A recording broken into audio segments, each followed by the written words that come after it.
কিছু কিছু সম্পর্ক ঘুরতে যাওয়ার মতন। আপনি খুব পছন্দের জায়গায় ঘুরতে গেলেন, সেটা সমুদ্র অথবা পাহাড় যাই হোক না কেন, দেখবেন আপনার যত ভালো লাগাই থাকুক, সেখানে চিরস্থায়ী হয়ে থাকা আর হয়ে ওঠে না। ফিরে আসতে হয় একটা নির্দিষ্ট দিনের পরে।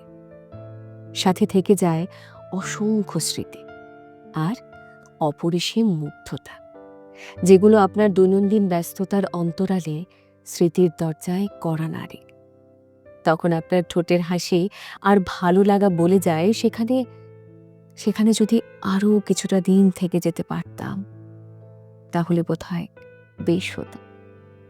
কিন্তু আপনার থাকা আর হয়ে ওঠে না, ঠিক সেই ফেলে আসা সম্পর্কগুলোর মতন, যেগুলো শুধুই পড়ে থাকে স্মৃতিতে, অ্যালবামে, কিংবা আপনার মুঠোফোনে।